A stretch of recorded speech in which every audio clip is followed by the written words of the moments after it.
Chapter 1. The Foundation Cracks. Corwin Lorne sat on the veranda of the Merrick estate, the glass of scotch in his hand barely touched. The sun was beginning to sink into the horizon, casting a golden glow across the manicured lawn and the glistening pool beyond. The view was perfect, like a scene from a lifestyle magazine, but the perfection around him only amplified the weight in his chest. He was a man who had lived through firefights in remote deserts and jungles, had faced death more times than he cared to count, but nothing prepared him for the growing silence between him and his wife, Victoria. Victoria Merrick Lorne. The name carried weight in Charleston. The daughter of old money aristocracy and the face of countless charity galas, she had grace, power, and a carefully cultivated smile that could disarm a room.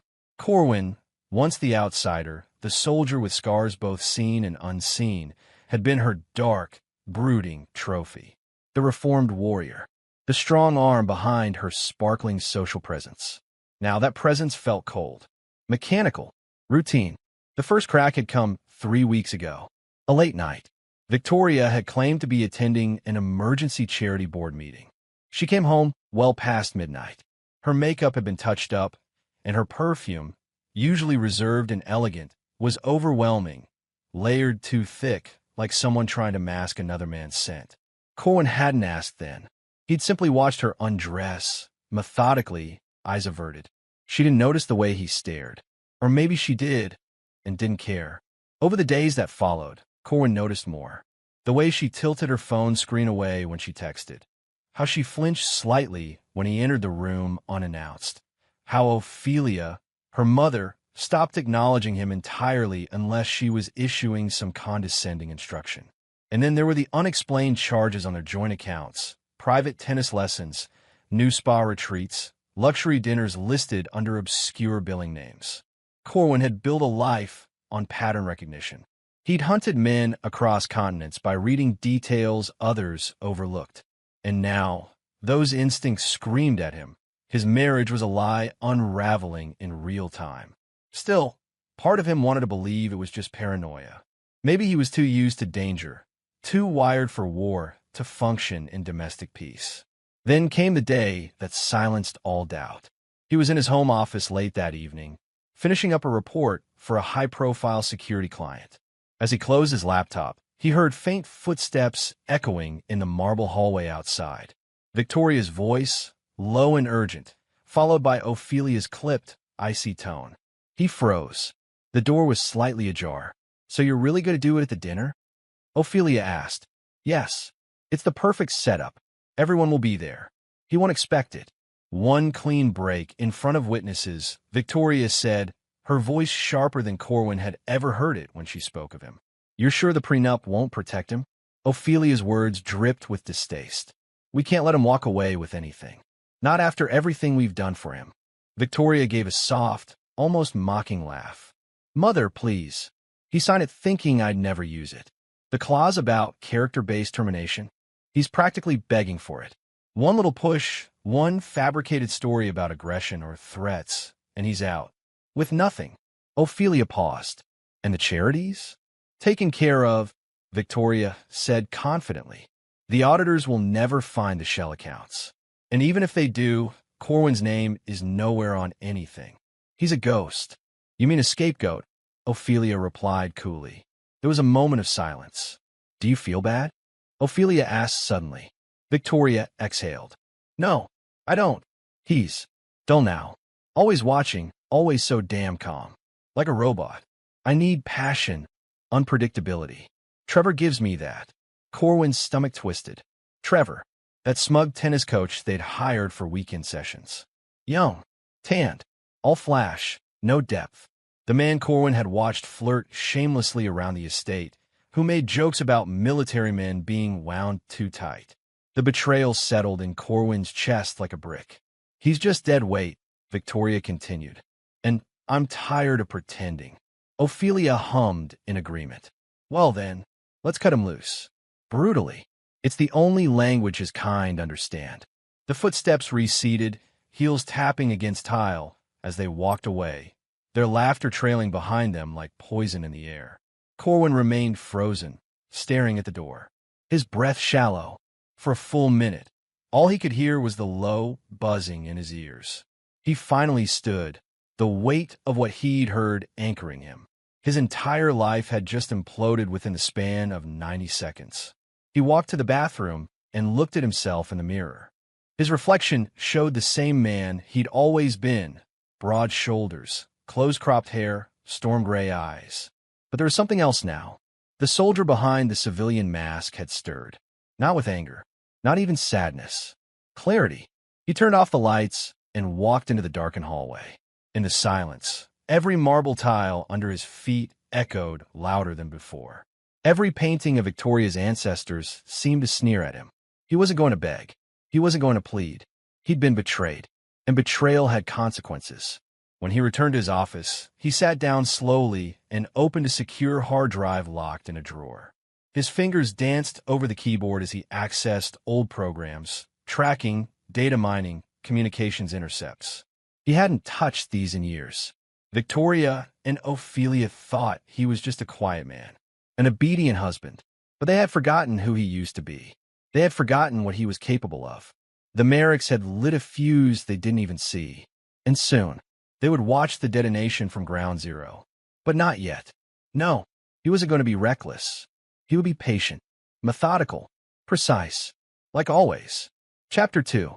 Intelligence Gathering. Corwin Lorne had never believed in coincidences, only cause and effect, patterns and outcomes. The moment he heard Victoria and Ophelia's chilling plan, something old and cold clicked back into place inside him. That night, after the house fell silent, he began laying the groundwork for war. By dawn, he was already 10 steps ahead. He started small, nothing that would raise alarms. Routine security audits, he told himself out loud when anyone passed by his office. Just keeping things tight. But behind the curtain, Corwin had unearthed the digital tools he hadn't used since his military days. Data sniffers, voice recorders, forensic file trackers, programs custom-built by the intelligence community and long wiped from public existence. Victoria might have underestimated her husband, but the government hadn't. Corwin had been one of the best field intelligence agents in special operations. And now, every ounce of that quiet lethality was focused on uncovering just how deep her betrayal ran. His first move was surveillance. Victoria's phone was the easiest. She left it unattended while showering in the mornings. Corwin used a clone burner, synced via a discreet USB bridge. From that moment on, every text, every photo, every call, he saw it all in real time. Within 2 days, he confirmed it. She was sleeping with Trevor Hale, the tennis coach, a man with bleached teeth, a permanent tan, and an ego large enough to orbit. They'd met at luxury hotels, back rooms of spas, even once inside the Merrick pool house. Corwin had read every steamy message, watched the grainy security footage from their own estate's back cameras, and sat through voice messages of Victoria whispering fantasies like a stranger. It wasn't rage Corwin felt. It was focus. Cold. Crystal clear. By the 5th day, Corwin had started tailing them in person. He borrowed a nondescript Navy sedan from a friend in law enforcement. Tinted windows. No digital trail. He followed Victoria to her supposed charity board meeting, only to watch her vanish inside a boutique hotel with Trevor wrapped around her like a second skin. They ordered champagne to the room and didn't check out for 4 hours. Corwin took photos, time-stamped, geotagged. He stored them in an encrypted drive labeled Garden Renovations. No one would ever guess the truth unless he needed them to. But sex wasn't the only thing Victoria was hiding. The financial discrepancies had always bothered him. Donations that didn't add up. Gala events charging 5 times what they should. Corwin dug deeper, tracing financial reports for the Merrick Foundation's latest filings. The numbers danced in carefully arranged columns, but Corwin noticed the inconsistencies. Cross-checked vendor invoices, phantom consulting firms, shell organizations routed through the Cayman Islands. Then he found the name Solora Solutions, LLC. It had appeared across several Merrick charity statements as a vendor. Only, it didn't exist. No employees, no office, just a P.O. box and a single offshore account. It was the same account Ophelia had wired funds into from 3 different charities under her purview. They were laundering money through children's cancer charities. Corwin stared at the screen in disbelief. A fire of something darker than betrayal churned in his gut. These weren't just cheating socialites. They were predators and pearls, siphoning funds from people who needed them most. He needed confirmation, someone on the inside, someone who could get him what public records couldn't. That's when he thought of Zara Laskin, Ophelia's executive assistant of 8 years. Zara had the patience of a monk and the sharpness of a razor. She was always quiet, always organized, always invisible to the powerful people she served. Corwin approached her at the Mara Foundation office under the pretense of delivering a security system update. "Zara," he said casually, scanning the hallway to make sure they were alone. "Mind if I ask you something off the record?" Her eyes narrowed slightly, but she nodded. "Of course, Mr. Lorne." "Corwin," he corrected. "I think we both know my time around here is running short." She tilted her head, but didn't speak. "I know what Victoria and Ophelia are doing," he continued. "The affair, the charity fraud, the fake vendors, offshore accounts, all of it." Zara inhaled sharply, her lips pressing into a thin line. "I'm not here to trap you," Corwin said, voice low and steady. "I'm giving you a choice. You know what's happening is wrong. You've seen it. If you help me, we expose them. If not, I'll understand. But I won't be the one going down for their crimes." For a long moment, Zara said nothing. Then she reached into a locked drawer and pulled out a flash drive, sliding it across her polished desk. "I was waiting for someone to ask," she whispered. "I've been documenting it for months. I couldn't take it anymore.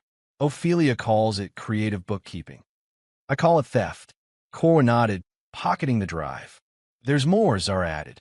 "Trevor's not just a fling. He's got a gambling addiction. Bad one. He's in debt to people who don't send reminders. They send warnings." Corwin's eyes narrowed. "How deep?" "Hundreds of thousands. He's been skimming from the charity fund Victoria gives him access to through another fake consulting firm. So Trevor wasn't just a lover. He was a liability." Perfect. Corwin left the foundation that day with everything he needed to build a devastating case. Recordings, financials, timestamps, third-party testimony. He was methodical, archiving, organizing, building redundancies. He wasn't just going to catch them. He was going to expose them. Every layer he peeled back revealed more rot. Victoria had spent months preparing the narrative for their divorce. She had quietly pushed stories about Corwin being emotionally distant. She even sent herself fake, threatening emails from a burner account to use as potential evidence later.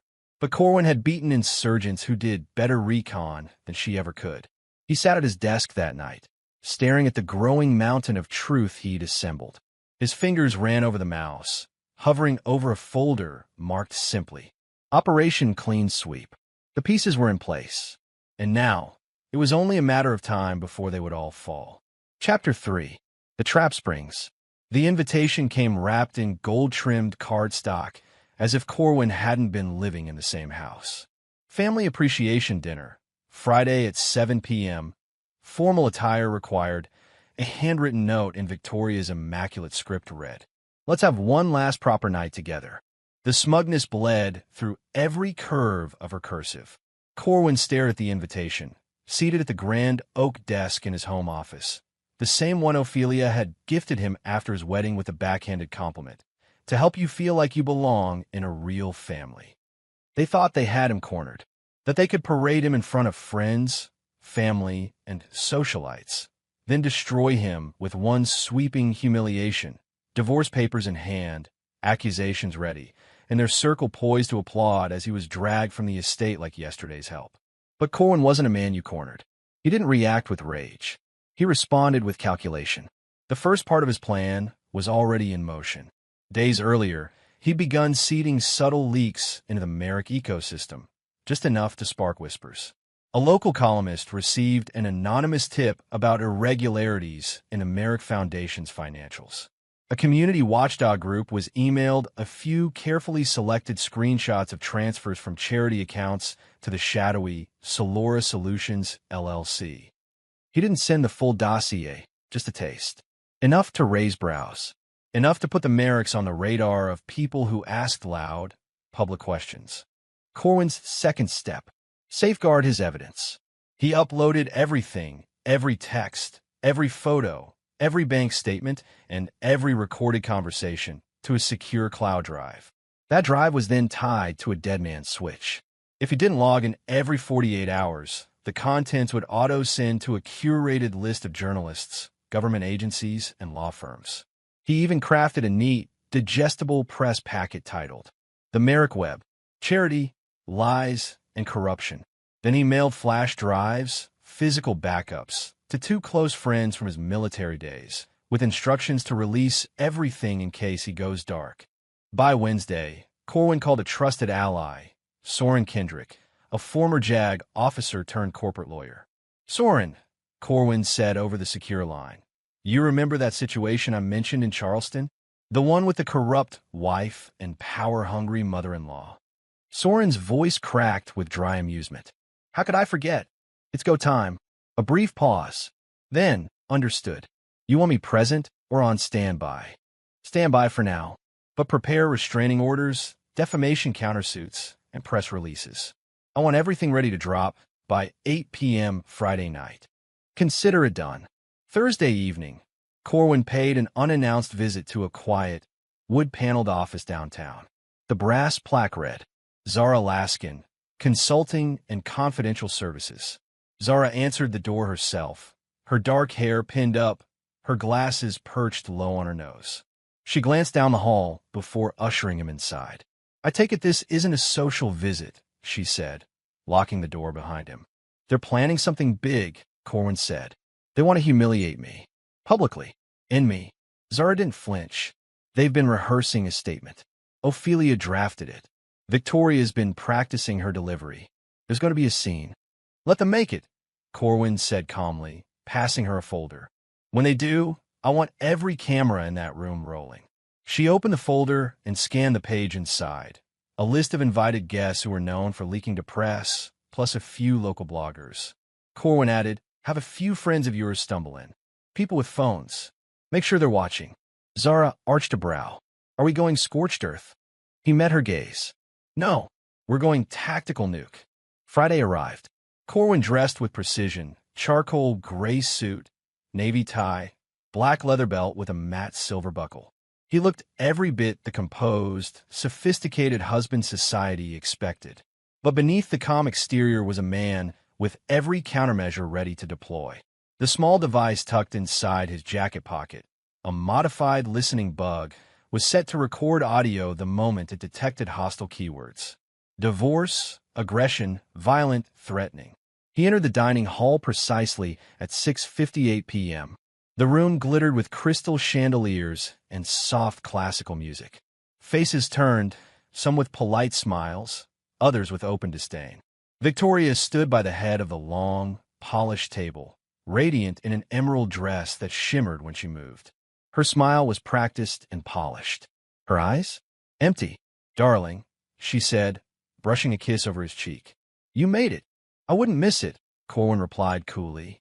Ophelia sat like a queen at the far end of the table, wine glass already in hand.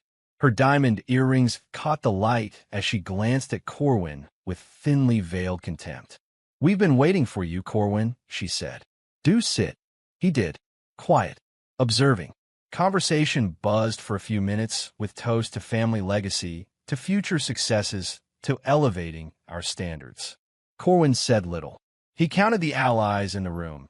2 local reporters seated near the end, 1 community organizer who had publicly questioned merit charities in the past, and Zara Laskin standing by the doorway, her phone subtly angled toward the table.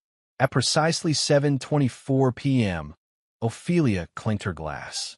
"Everyone," she began, rising, "we'd like to take a moment to acknowledge something long overdue." Corwin straightened ever so slightly. Ophelia gestured toward Victoria. "My daughter has carried herself with grace and dignity, even through private struggles. And tonight we must confront one of those struggles together as a family." Victoria stood. Her voice didn't tremble. "Corwin," she said, addressing him formally, "you've been Distant. Unreliable. Emotionally unavailable. We've tried. I've tried. But your behavior has become toxic. You made this home cold. Unbearable. And I can't do it anymore. She reached in her clutch and produced a neatly stapled packet. I'm filing for divorce. Tonight. The room gasped. Some guests whispered. Others exchanged looks. Zara's camera was already recording.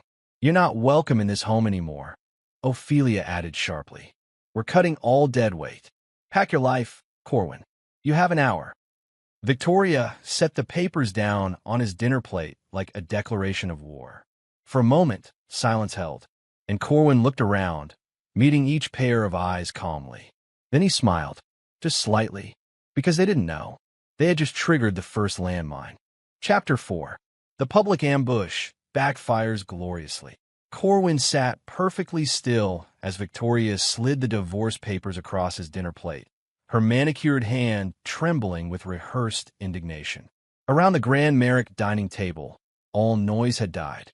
The long mahogany surface, polished to a shine, reflected the stunned expressions of Ophelia's circle, Charleston's elite, socialites, donors, and local influencers, every one of them handpicked to witness his downfall. You have 1 hour to gather your things, Ophelia announced, her voice sharp and precise like a dagger's tip. The staff will be instructed not to assist you. Gasps echoed from two corners of the table. Forks paused midair. Zara Laskin, silent in her corner near the drinks table, tilted her phone ever so slightly for a better angle. The red recording dot blinked steadily in the reflection of a nearby vase. Victoria crossed her arms and stepped back. This has been a long time coming. I gave you chances, Corwin. I beg you to engage. You shut me out. Corwin looked up at her, slow and deliberate, with a stillness that unsettled even the most performative faces around them. I see, he said calmly. That's it. Victoria snapped. You see. He folded the divorce papers once, carefully, then tucked them into his inner jacket pocket. No rebuttal? Ophelia pressed, eyes gleaming. No self-pity speech? Nothing to beg for? Corwin straightened in his chair. I don't beg. A few awkward chuckles drifted from the guests. The room seemed poised on a knife's edge, tense, uncertain whether they were watching a humiliation or something else entirely. Victoria cleared her throat. Then you can leave. Now.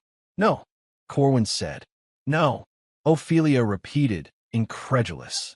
Corwin rose to his feet, adjusting his jacket with quiet precision. He turned slightly toward Zara and gave her a subtle nod. Then, pulling a sleek black remote from his pocket, he pressed a button. The chandelier lights dimmed. At the far end of the room, the curtains pulled back automatically, revealing a projection screen previously hidden behind the antique tapestries. The room stirred with confusion. What is this? Ophelia barked. What do you think you're? The screen flickered to life. Victoria's face appeared first, laughing, flushed, hair tousled, curled into Trevor Hale's chest as they lay tangled in hotel sheets. The timestamp read, just 2 weeks ago. The second photo showed them kissing outside a spa retreat, arms locked around each other like teenage lovers. Someone at the table gasped audibly. No, Victoria whispered. No, you can't. But the reel continued. Voicemail audio played through hidden speakers. I can't wait until he's gone, Trev. And we can stop sneaking around like this. He's so pathetic. I swear, sometimes I want to scream just listening to him talk. The voice was unmistakably Victoria's. A flurry of whispers filled the room. One guest reached for their phone, pretending to check messages but subtly recording. Another murmured, Is this real? Ophelia stood now, her posture rigid. You smug little worm, she spat at Corwin. You dare violate our privacy like this. Corwin raised a hand calmly. You wanted a public reckoning. Let's have one. With another button press, the screen shifted. Bank records, transaction histories, spreadsheets annotated with shell company names. Corwin turned to the crowd. This is a small portion of financial records showing that Victoria and Ophelia funneled nearly $2.7 million from the Merrick Foundation into a fake consulting firm, Solora Solutions, LLC, over the last 18 months. These funds were donated under the pretense of cancer treatment for underprivileged children. Gasps turned to anger. Murmurs became murmurs of disgusting. And is that true? You're bluffing. Ophelia hissed, though her eyes betrayed the truth. I'm not, Corwin said flatly. And I have full cooperation from Zara Laskin, who recorded your meetings, documented your sign-offs, and backed up every penny with timestamps and chain of custody logs. Zara stepped forward at that moment, holding up a leather-bound folder. I kept copies, she said softly, then turned toward the crowd. Every bit of it. I've seen it all. And I've sent everything to federal authorities and the Charleston Post as of 10 minutes ago. Victoria looked like someone had shattered her from the inside out. She lunged toward Zara. You backstabbing little rat. Corwin moved between them with surgical precision. Touch her, he warned, voice quiet but lethal. And I'll make sure your next mugshot makes the cover of Southern Justice Weekly. Victoria froze. Ophelia tried to regain control. You think this circus act will change anything? These people are our allies. They've known us for years. But those same allies were already backing away. Senator Rollins, once a Merrick donor, looked at Ophelia with thinly veiled horror. You stole from children, he muttered. God help you, Ophelia. I want my name off every donor list, said a woman from a museum board, grabbing her coat. I don't want to be tied to this family when the headlines break. In real time, phones across the table began to buzz. Notifications, news alerts, emails. A few guests looked down and saw it. Breaking. Merrick Foundation under federal review for financial misconduct. Exclusive evidence provided to Charleston Post. Zara had timed it to perfection. The dominoes fell. Victoria slumped into her chair, mascara streaking. Ophelia still stood, face pale, hands trembling. Corwin looked at both of them. You wanted me gone. You plotted to ruin me. But you forgot who I was before I wore this suit. I don't fight fair. I win. He turned to leave, then paused. Oh, he added, pulling a small USB from his pocket. This contains backup copies. I've sent them to multiple lawyers, 2 major media outlets, and the FBI. So in case you get any ideas about retaliation, just know this is only the beginning. Then he looked directly at Victoria. And as for your divorce, I'll see you in court. But you won't be filing anything. Because once these charges land, you'll be lucky to receive mail, let alone custody of anything. With that, Corwin walked out. The heavy silence he left behind was interrupted only by Ophelia's trembling whisper. What have we done? Chapter 5. The Counterstrike. At 6:04 a.m., just before dawn broke over Charleston, blue and red lights flashed across the pristine front lawn of the Merrick estate. Black SUVs rolled up the circular driveway like a funeral procession. Men and women in navy jackets fanned out across the marble steps, radios crackling with crisp commands. Their jackets bore bold yellow letters that stripped the estate of its elegance. FBI, IRS, Federal Task Force. Inside, Victoria Merrick awoke to the sound of fists pounding on the door. Federal agents. Open up immediately. She bolted upright, still in yesterday's wrinkled designer dress, face stained with dried tears and smeared mascara. Panic bloomed in her chest as she stumbled to her feet and yanked the curtains open. What she saw on the lawn made her blood run cold. Agents. Dozens. Some with cameras, some with clipboards, others with sealed warrants. A woman in a power suit approached the front entrance as uniformed officers slammed their fists against the door again. Victoria Merrick, one officer barked as soon as the door creaked open. You are under investigation for felony embezzlement, fraud, and conspiracy to commit financial crimes against charitable organizations. What? She stammered, backing away. No, you can't just barge in like this. Yes, we can, the lead agent replied coolly, holding up a signed federal warrant. Step aside. The foyer flooded with movement. One team went upstairs, another to the east wing.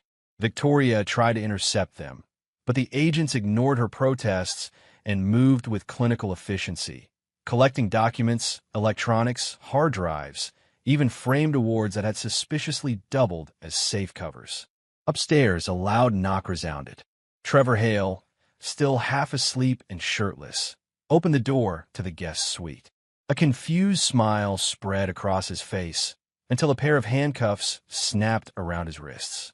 "Trevor Hale," a stern IRS agent said, "you are under arrest for tax evasion, fraudulent consulting schemes, and failure to report gambling income tied to illicit sources. You have the right to remain silent." "No, no, no," Trevor shouted, trying to twist away. "I'm just a tennis coach. You got the wrong guy. This is a mistake. Your consulting firm was used to move stolen funds through fake transactions, Mr. Hale," the agent said flatly. "We have the documents, timestamps, and voice recordings. Try that line again in court." As Trevor was dragged past Victoria on the staircase, she shrieked, "Do something. Say something. Tell them it's all a misunderstanding." But Trevor didn't look at her. His eyes were wild, terrified, and filled with betrayal. Downstairs, Ophelia burst into the living room in a silk robe and diamond necklace, face twisted in fury.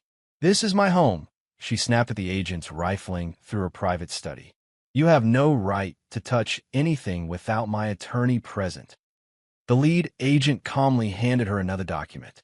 "Ophelia Merrick, you are a named party in an ongoing federal investigation into racketeering, fraud, and laundering charitable donations. You're not under arrest yet, but you're required to surrender your passport, cooperate fully, and remain in state for the duration of the investigation. Any attempt to flee will result in immediate detainment." Ophelia stared at the paper, the blood draining from her face. "I'm a Merrick," she hissed. "You people don't scare me." "You should be scared," the agent replied evenly. "This isn't a society scandal. This is a federal crime scene." By 9 a.m., every major news outlet in South Carolina had the story. Helicopters circled above the estate as reporters stood at the wrought iron gates, shouting into their mics with gleeful urgency. This morning, federal agents descended upon the Merrick estate, executing a multi-agency raid in connection to widespread fraud and embezzlement. Sources confirm at least one arrest has been made, and more are expected to follow. Inside the living room, Victoria sat hunched on the white leather sofa, flanked by two attorneys who had arrived in a hurry, one still wearing gym clothes. "How bad is it?" she whispered. The older lawyer sighed. "Worse than bad. They have paper trails, offshore accounts, signed directives. Zara Laskin turned over everything. But she was ours," Victoria snapped. "She was never yours," the younger lawyer muttered. "She was smart." Ophelia was pacing the fireplace like a caged animal. Her phone buzzed constantly, texts, calls, alerts, but she ignored them all, focusing instead on the thick manila envelope in her hands. "Who leaked this?" she demanded. "Who coordinated this disaster?" Silence. Victoria's head slowly lifted. "Corwin," she breathed. Ophelia stopped pacing. "That son of a bitch," she whispered. A few miles away, in a quiet cafe on Broad Street, Corwin Lorne stirred a black coffee, watching the news coverage on a muted flat-screen TV. He was dressed in a simple button-down and slacks, his face clean-shaven, his movements calm. Across from him sat Soren Kendrick, legal pad open, scrolling through messages on his phone. "Trevor's in federal custody," Soren said. "The charges stick. He's finished." "Victoria?" Corwin asked without looking up. 3 felony counts so far: fraud, wire transfers under false pretenses, obstruction. Could go higher depending on what else the FBI digs up. "And Ophelia?" "Not arrested yet," Soren replied. "But her assets are frozen, passport revoked, and a flight alert was placed on her name at every airport on the East Coast." Corwin nodded. "And the press?" "Loving it," Soren said. "You were smart not to go on record. Right now, you're the silent hero who exposed corruption. Even the foundation's own donors are publicly siding with you." Corwin took a sip of his coffee, his jaw tight but calm. Let them eat themselves alive. By late afternoon, social media was ablaze with hashtags. Merrick fraud charity scam. Ophelia Falls clips of Victoria's stunned face from the previous night's dinner, recorded by Zara and leaked anonymously, went viral. Corwin's stoic expression, standing as the trap unfolded, became a meme. Charleston's high society turned quickly. Donors pulled out. Events were canceled. Board members resigned in disgrace. Zara Laskin, now hailed as a whistleblower, was scheduled for a TV interview that evening. In the center of it all, The once untouchable Merrick family collapsed like a sandcastle against a rising tide. Ophelia, unable to bear the scrutiny, retreated to a friend's estate in Hilton Head, refusing all interviews. Rumors circulated that she was trying to flee the country. The FBI made their warnings loud and clear. Victoria locked herself away in the east wing of the estate, avoiding phone calls, reporters, and lawyers. Her designer clothes lay in piles, her once flawless skin pockmarked by stress and sleep deprivation. Everything they had built, every reputation, every polished social mask, was crumbling. And all of it had started the moment they tried to break Corwin. But Corwin didn't break. He planned. He executed. And now, he stood in the ashes they made. Untouched. Cold. Victorious. Chapter 6. The net closes. Charleston's courtrooms hadn't seen this much attention in decades. By the second week after the raid, every media outlet within 3 states had stationed reporters outside the courthouse. Helicopters hovered like buzzards overhead, and photographers elbowed one another for prime angles, as the former pillars of society were now just defendants on the wrong side of justice. Inside a sleek downtown office overlooking the river, Corwin Lorne stood beside a large digital monitor. Behind him sat 3 members of his legal team, 2 federal prosecutors and Soren Kendrick, his old friend, now acting as the point man coordinating the civil and criminal strategy. "You'll want to review Section B closely," Corwin said, flipping through a digital folder. Ophelia made 6 international transfers from her private art foundation's endowment account, all routed through Luxembourg and 2 dummy institutions in Singapore. The lead prosecutor, a lean woman named Sarah Trask, arched an eyebrow. "You're telling me she used a nonprofit to move illicit funds offshore?" "Exactly," Soren replied, nodding toward Corwin. "All documented. We followed the money trail down to the timestamps, including a scheduled transfer dated for tomorrow. She's trying to move the last $5.2 million before we freeze the last of her assets." "Which airport?" Trask asked, already thumbing through her phone. "Savannah," Corwin said. "Private terminal. Flight plan registered as a diplomatic art shipment. But the plane's empty except for luggage and 1 passenger. Ophelia Merrick." Trask looked up sharply. "You're sure?" "I tipped off DHS 30 minutes ago," Corwin replied. "They'll intercept her at the gate." A smirk tugged at the corner of Trask's mouth. "She's going to love Prison Orange." That same afternoon, at the Savannah Private Executive Terminal, Ophelia Merrick stepped out of a sleek black Mercedes wearing dark sunglasses, a beige cashmere coat, and a silk scarf wrapped around her silver hair. Her assistant, pale and jittery, hurried behind her, carrying 2 designer luggage bags and a clutch filled with last-minute travel documents. "This is outrageous," Ophelia muttered, striding toward the private jet where the stairs had already been lowered. "I won't let them drag me through the mud like some common criminal. Let them try their pathetic little case without a Merrick in the courtroom." Her assistant didn't reply. He kept his eyes on the tarmac, pretending not to see the 2 unmarked black SUVs pulling up quietly behind them. Just as Ophelia placed 1 foot on the staircase, a firm voice rang out. "Ophelia Merrick, step away from the aircraft and place your hands where we can see them." She turned in stunned disbelief to find a line of federal agents converging from 3 directions. "What is the meaning of this?" she snapped. "I'm a citizen. I have rights. I demand. You are attempting to flee the country under active investigation for wire fraud, racketeering, and laundering charitable funds," one of the agents said, reading from a clipboard. "We have sufficient cause to arrest you under federal flight risk protocol. You are hereby taken into custody." "No, you don't understand," Ophelia began, but the words fell away as cold metal wrapped around her wrists. Back in Charleston, Victoria was pacing the floor of her attorney's office, chewing the inside of her cheek and clutching her phone like it was a lifeline. "They arrested her?" she asked, her voice shrill. "Yes," her attorney said, nodding grimly. "They intercepted her on the tarmac." "Jesus Christ," she muttered. "She told me she had a plan, that it would be handled." He set down a manila folder and looked her dead in the eyes. "They have everything. Emails, recordings, bank records. You're implicated in at least 3 major transactions and 2 obstruction attempts. Unless you want to go down for the full weight of this case, we have one option. Victoria slowly Saturday what? You flip on her, he said. Cooperate. Testify. Provide a statement. Cut a deal with the prosecution. Her eyes widened. You want me to betray my mother? She already tried to cut you out of the money, he said calmly. You think she was going to take you with her to Singapore? No, Victoria. You were the fall girl. Be smart before she turns on you first. 2 days later, Victoria sat across from Sarah Trask and her team, flanked by her defense attorney. Her face was drawn, hollow, smeared in the heavy makeup of someone trying to maintain control. I'll testify, she said quietly. I'll give you everything. Emails, texts, details of every conversation where she told me what to do. Trask raised an eyebrow. And what do you want in exchange? Immunity, Victoria said quickly. Or reduced charges. No jail time. Just fines or probation. Trask leaned back.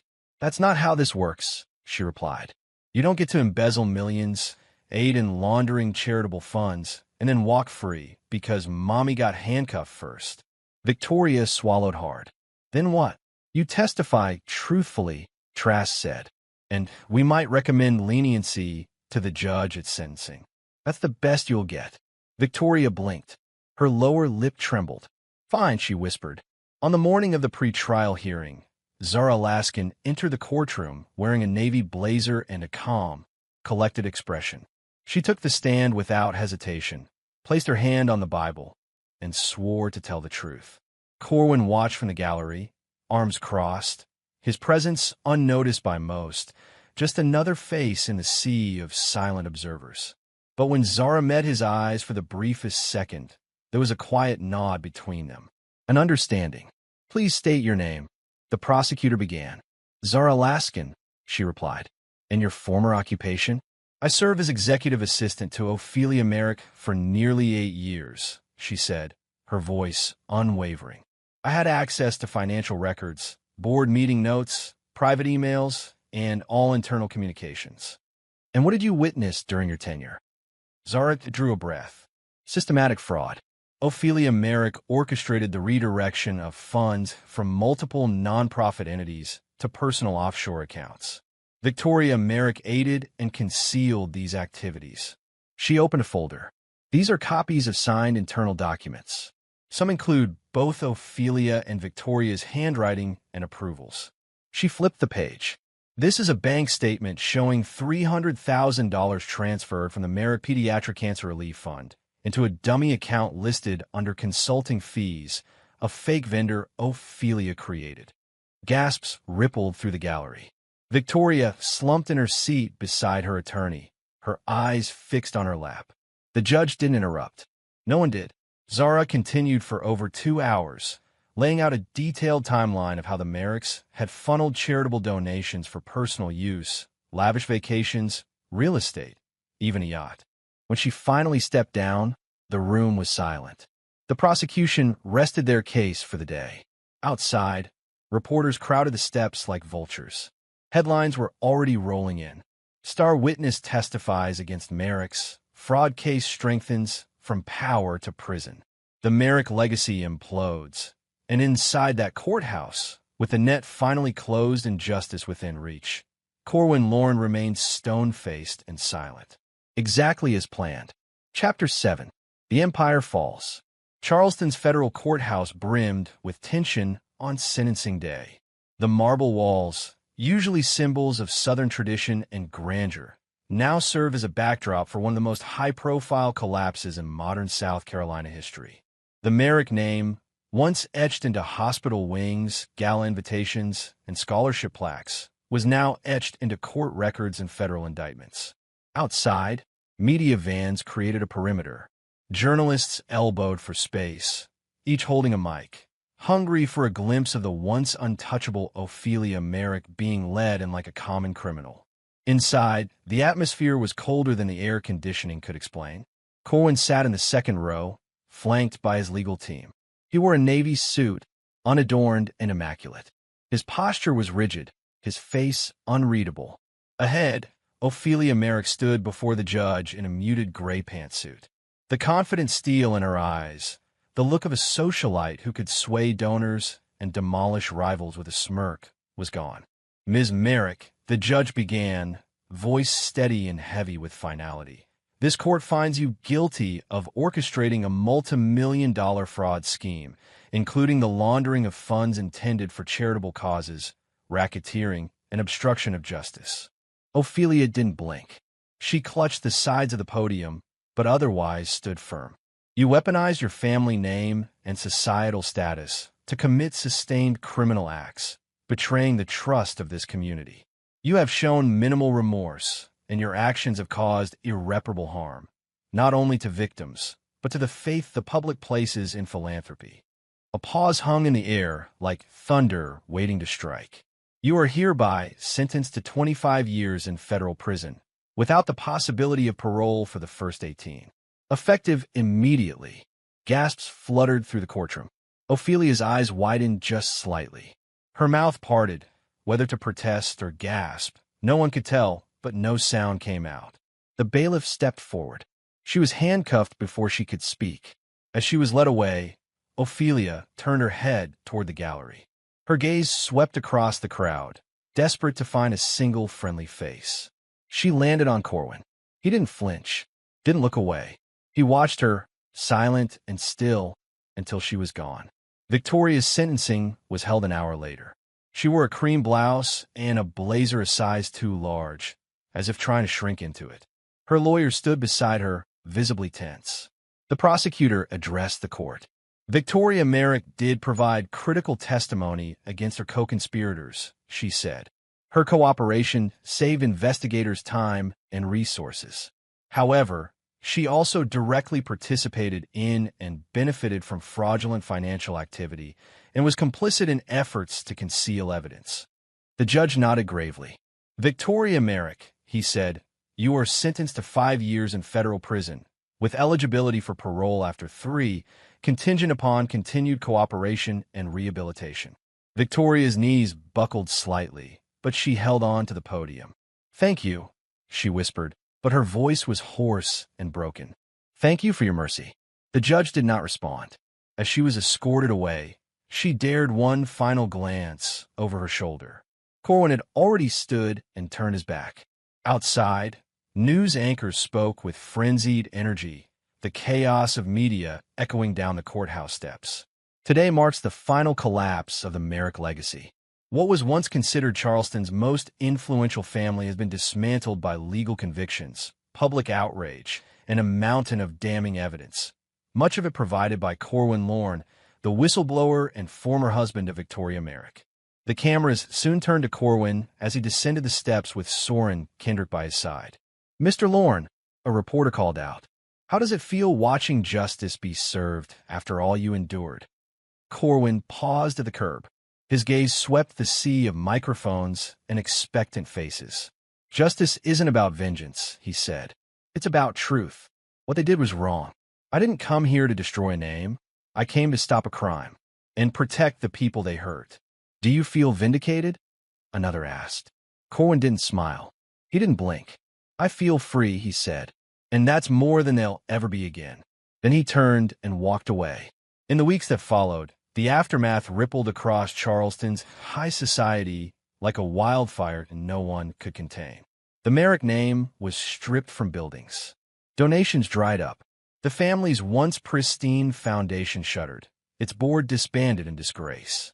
Gala organizers rescinded every invitation the Merricks once held. The yacht they bought with stolen donations was auctioned off to pay restitution. Even distant relatives began changing their last names. Trevor Hale, facing a stacked list of charges, struck a plea deal. In exchange for information about 2 other fraudulent operations he was involved with, he received a reduced sentence. 8 years, no parole. He quietly disappeared from public life, avoiding cameras, press, and former clients. One rumor had him living in a trailer park outside Orlando under a fake name, working maintenance at a country club far beneath the life he once bragged about. He never spoke to Victoria again. Meanwhile, Corwin's story caught fire. He was invited to speak on national news. His quiet demeanor and refusal to gloat made him all the more compelling. People praised him not just for exposing corruption, but for doing so without ego. He was framed as the calm in the storm, the man who stood still while the empire around him collapsed. His inbox filled with offers, books, documentaries, podcasts. He turned most of them down. "I didn't do this to be famous," he told one interviewer. "I did it because people deserve to know who they're really trusting with their money, their causes, and their hearts." Still, a few opportunities made sense. His security firm expanded rapidly. He was hired to consult on internal investigations for nonprofits across the country. He advised on fraud prevention, ethics training, and whistleblower protection. He became not just a man who exposed corruption, but one who helped prevent it. Back in Charleston, some who once mocked him now praised him. The same colleagues who once whispered about the outsider, who married into wealth, now raised their glasses when his name was mentioned. A senator once close to the Merricks wrote an op-ed titled, "The Man Who Brought the Curtain Down and Why We Should Thank Him." The irony wasn't lost on Corwin. He never responded to the article. On one quiet evening, as the headlines began to settle and the calls slowed, Corwin stood alone on the edge of Charleston Harbor. The wind curled off the water, tugging at his jacket. The city behind him glowed gold beneath the early evening sky. He watched as a small ferry glided by. The peace in the air was almost disorienting. His phone buzzed. It was a text from Soren. "Trevor's been transferred. Minimum security. Victoria files for early parole next year. You move." Corwin read it, then locked his screen and put the phone away. He wasn't thinking about Victoria. He wasn't even thinking about Ophelia or Trevor. They had fallen. The empire had crumbled, and he wasn't standing in the ruins. He was standing beyond them. Free. Finally. Chapter 8. New Foundations. 2 years later, the man who had once been called deadweight by Charleston's aristocracy now stood at the helm of one of the world's fastest-growing private security firms. Corwin Lorne's life had become a quiet storm of progress, steady, unstoppable, and precise. Gone were the days of whispered betrayals and courtroom battles. In their place stood an empire built not on privilege or pretense, but earned respect and unshakable integrity. Lorne Sentinel Solutions operated out of a sleek glass tower in Atlanta now, with satellite offices in Dubai, London, and Singapore. Corporations, NGOs, and even governments sought Corwin's expertise to root out internal threats, prevent fraud, and build real security, physical and digital. At the heart of it all was a quiet, focused man who never forgot what betrayal cost. Corwin never bragged. He never showed off. He led by example, with the same precision that once made him deadly in the field. And just behind him, orchestrating the logistics of his growing empire, was someone who had once handed him the first brick of truth.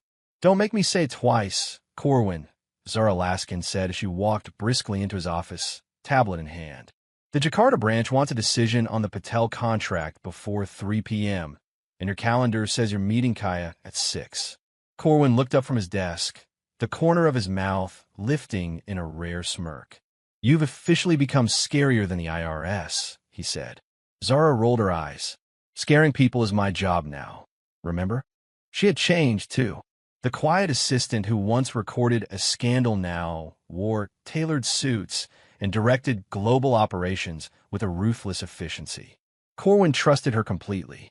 She was the backbone of Lorne Sentinel, sharp, loyal, unflinching. He leaned back in his chair and glanced at the skyline outside. The city stretched endlessly into the horizon. "Confirm the Patel contract," he said, "and let Kaya know I'll be on time." Zara tapped a note on her tablet, then hesitated. "You like her?" "Huh," she said, her tone softening. Corwin didn't answer immediately. Kaya, kind, brilliant, patient, had walked into his life a year ago during a fraud audit he conducted for a biotech firm. She was the company's in-house counsel. Their connection had been slow, deliberate. Nothing like the whirlwind lies that once defined his marriage. Corwin took his time now. "Always." "I do," he said finally. Zara studied him, then smiled. "Good? You deserve something good." He returned the smile, small and genuine. "Let me know when Jakarta confirms," he said. She nodded and walked out. The restaurant that night was quiet, nestled in a side street, intimate and candlelit. Corwin arrived early, military habit, and was already seated when Kaya walked in wearing a soft navy blue dress that matched her earrings. "You always beat me," she said, sliding into the booth. "I'm predictable," he said with a wink. "It's part of the charm." Dinner passed in gentle waves, laughter, talk of travel, a shared plate of seared scallops. Corwin listened more than he spoke. Kaya always made it easy to breathe, as though the weight he carried wasn't quite so heavy when she was near. It wasn't love yet, but it was becoming something real. After dinner, they stood outside, city lights twinkling behind them. "I'll see you Saturday," she asked, brushing his hand. "Looking forward to it," he replied. She turned to go, then paused. "You seem peaceful tonight." He nodded. "Most days I am." The next morning, Zara stood in his office doorway with a different energy. She held her phone tight, her jaw stiff. "You're not going to like this," she said. Corwin looked up. "Talk to me." "Victoria's out," she said flatly. Time stopped for a fraction of a second. "When?" he asked. 3 days ago. Early parole. She served just under 3 years. Corwin leaned back slowly, processing. "She wasn't supposed to be eligible until year 4, he said. "Good behavior," Zara muttered. "Helped in some prison literacy program. Said all the right things." Judge signed off. Corwin's eyes narrowed. "That's not all," Zara added. "She's active. Very."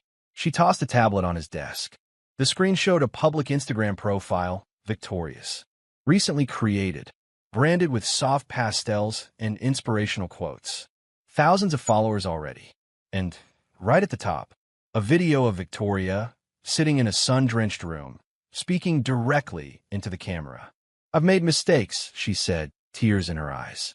"I was manipulated, pressured by a domineering mother. But I've changed. I found myself in those dark years. And I believe in redemption. I believe in love." Corwin watched in silence. Then the clip cut to a photo montage of her and Corwin during their marriage. Their wedding, vacations, charity galas, all taken from the past, now repurposed into a twisted new narrative. "She's telling people you abandoned her," Zara said, "that you exploited her, that you stole her legacy. She's calling it her healing journey." Corwin stood, his jaw tightening. "Is she making contact?" "No, not directly. But she's tagging you. Subtle references. Codenames. Hashtags like True Husband, Forgiveness Israel."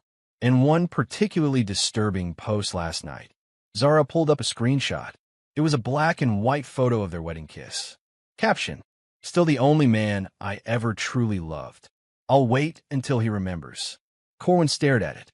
"She's unhinged," Zara said. "This isn't damage control. This is obsession." He remained quiet for a moment, then turned to the window, looking out at the skyline. The city hadn't changed, but something inside him stirred. A whisper of wariness. An instinct honed in battlefields. "She's not just trying to win sympathy," he said. "She's preparing something. This is her first move." Zara nodded. "I thought so too. Monitor her accounts. If she contacts anyone on our staff, I want to know. And draft a statement. Official, calm, no mudslinging. Just facts. If she drags me into the public, I'll bury her with truth again." Zara hesitated. "She's not rational anymore, Corwin. You hurt her reputation, her ego. Prison didn't break her, it warped her. She doesn't want a reunion. She wants control." He turned back to face her. Then she picked the wrong man to play with again. That night, Corwin sat alone in his home study, watching the flickering fireplace, sipping scotch slowly. Victoria's voice still echoed in his ears. That falsely fragile tone, the repackaged lies. He closed his eyes and listened for something deeper: fear, rage, regret. But all he felt was readiness. She was coming back into his world. And this time, she would learn. Some foundations, once rebuilt, are made of steel. Chapter 9. The Final Move. Victoria Merrick's reemergence on the public stage was as polished as it was calculated. The media tour began quietly, but escalated quickly, with a string of exclusive interviews, glossy magazine features, and emotional television appearances. The narrative was consistent. She was the redeemed woman, a victim of emotional abuse and manipulation at the hands of Corwin Lorne. Her story tugged at sympathies, She was the flawed but forgiving wife who sought healing and forgiveness. Corwin watched it all from a distance, the silence of his study broken only by the soft hum of his phone. His inbox flooded with friend and foe alike asking if he'd respond, if he'd fight back, if this would become a war. He didn't reply. Not yet. Zara Laskin sat beside him, scrolling through the latest videos and articles with a frown. She's good at this, Zara admitted. Very good. The media loves a comeback story.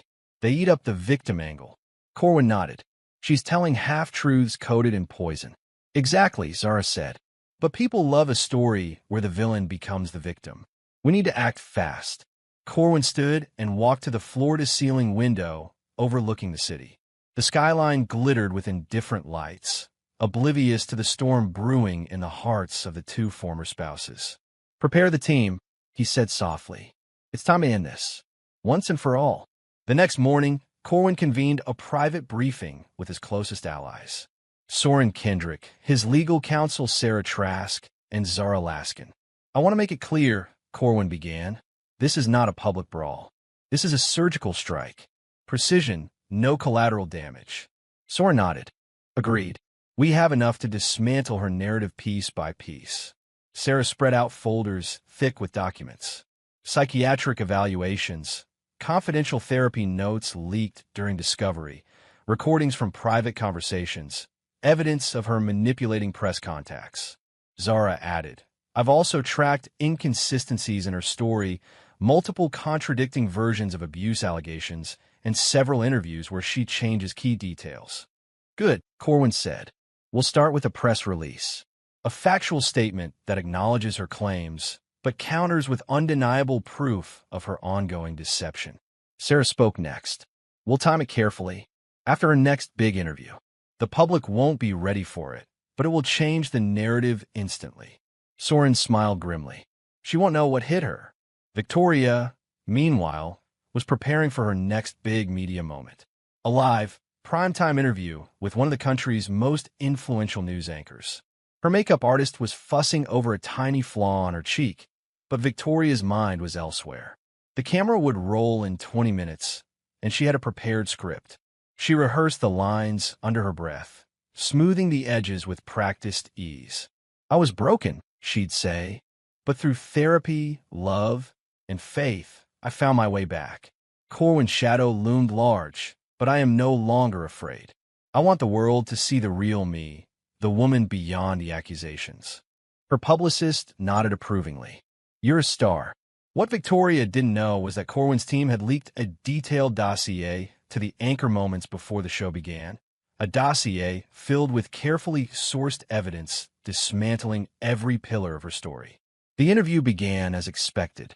Victoria's voice was steady, her eyes glassy but sincere. I want people to know my truth, she said. I was hurt deeply, and I'm on a journey of healing. The anchor nodded sympathetically, but 20 minutes into the interview, the tone shifted abruptly. The anchor said, Ms. Merrick, before the break, we received new information, documents, and expert statements that paint a very different picture, one that questions the narrative of victimhood. Would you like to respond? Victoria blinked, momentarily off guard. The screen cut to clips, doctors' reports, mental health assessments, transcripts of contradictory interviews, and footage of Victoria privately coaching journalists on what to say. The anchor continued. Sources suggest ongoing manipulation of the media and efforts to distort facts. Would you deny these claims? Victoria's composure cracked. Her voice wavered. I never meant to hurt anyone. It was complicated. The segment ended with the anchor remarking, the public will have to weigh the evidence carefully. Outside the studio, Corwin watched the interview live on his phone. His face was unreadable as the pieces fell into place. Zara sat next to him, arms folded. That was the moment, she said quietly. She lost the room, and the room lost her. The fallout was immediate. Social media erupted with debate, but the tide quickly turned. Influencers who had previously supported Victoria now posted articles exposing the inconsistencies. News outlets that aired her story followed up with fact checks and analysis. Online forums and communities dissected her every claim. 2 days later, Corwin released an official statement through his firm's media channel. Recent claims made by Victoria Merrick have been reviewed in detail. Contrary to her narrative, extensive evidence shows a pattern of manipulation, ongoing deception, and attempts to undermine truth. This is not about punishment. It is about clarity, responsibility, and the pursuit of justice. We stand by the facts and the integrity of the process. The statement was calm, measured, and authoritative. It made headlines. Victoria's attempts to rally public sympathy spiraled downward. Invitations to talk shows evaporated. Advertisers pulled back. Former friends distanced themselves, unwilling to be associated with controversy. Her social media following dwindled as more accounts posted evidence-based rebuttals. Victoria began posting desperate messages, pleas for understanding, calls for compassion, but the tone had shifted. What had once been a redemption tour was now a desperate fight for survival. Corwin's phone buzzed late one night. A message from Soren. Her legal team is reaching out. They want a meeting. Corwin stared at the screen. He texted back. No meetings. Let's keep the pressure. Finish this. Weeks passed. Victoria's public appearances ceased altogether. The courts began hearings on new charges related to her media manipulation and obstruction attempts during parole. Corwin attended none of these hearings, but kept close tabs through Zara and Soren. Her credibility was shredded, her reputation irreparably damaged. One rainy afternoon, Corwin found himself walking through a downtown park, the heavy clouds casting a muted gray over the cityscape. He watched as the city moved around him, people rushing by with umbrellas, cars splashing through puddles. His phone buzzed again. A news alert. Victoria Merrick found guilty of perjury and obstruction. Further sentencing pending. He pocketed the phone and took a deep breath. The weight of the past years, the betrayals, the losses, the battles, felt lighter than ever before. This was the end. Not with violence, not with screams or fury, but with total, unassailable exile. Victoria Merrick was finished, and Corwin Lorne was free.